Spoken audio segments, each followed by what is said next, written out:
Assalamualaikum warahmatullahi wabarakatuh. We are from group 1. We will share you about independent curriculum assessment. So, the first we can see the assessment background in Merdeka Belajar is driven by several important factors.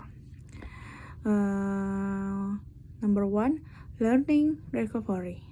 After the pandemic, there is a need for a more flexible and adaptive assessment method to overcome the impact of intermittent learning. 2. Focus on essential material. The Merdeka curriculum emphasizes a deep understanding of the core material, so that the assessment must also measure the student's ability to apply the knowledge. 3. Character and competence developments. Assessment not only focus on memorization, but also on critical, creative, and collaborative thinking skill. 4. Student-centered learning. Assessment should accommodate students' various learning styles and learning speeds. 5. Avoiding quality gaps. The Merdeka curriculum seeks to reduce the difference in quality education between schools, so that the assessment must be designed in such a way that it can be applied fairly and objectively in various contexts. Next, assessment characteristic in Merdeka Belajar. Diagnostic assessment to identify the starting point of student learning and their learning needs. Formative assessment conducted periodically during the learning process to monitor students' progress and provide feedback. Summative assessment conducted at the end of the learning process to measure the achievements of learning objective. Project-based assessment gives students the opportunity to demonstrate their abilities to solve real problems. Diverse assessment.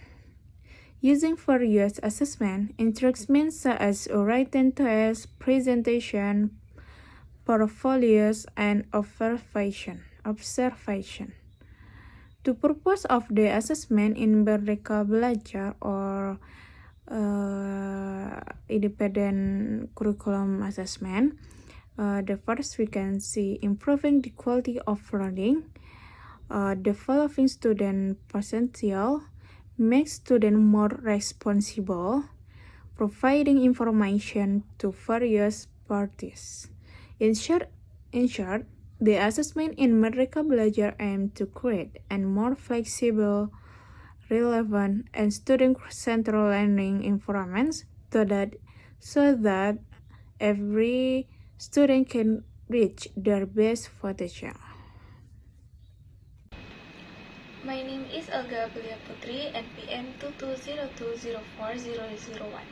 Okay, the next material 3, recognition form of assessment. In the curriculum Merdeka independent curriculum, there are two types of assessment: formative assessment and summative assessment. These two forms of assessment in the curriculum Merdeka have fundamental difference, although both serve as evaluations with hence the learning process. Assessment is the process of challenging and processing information to measure student learning outcomes. In the curriculum Merdeka, educational institutions and educators have the flexibility to determine the types, techniques, form of instruments, and timing of assessment based on the characteristic of the learning objectives. In the curriculum Merdeka, there are two types of assessment conducted during the evaluation process as follows. 1. Formative assessment. Formative assessment aims to monitor and improve the learning process as well as to evaluate the achievement of learning objectives. This assessment is conducted to identify students' learning needs, obstacles, or difficulties they face and to gather information about their progress. 2. Summative assessment. Summative assessment at the primary and secondary education levels aim to evaluate the achievement of learning objectives and or students' competence as the basis for determining grade formations and gradations from an educational institute. The assessment of student learning outcomes is conducted by comparing their achievement with the criteria for achievement in the learning objectives.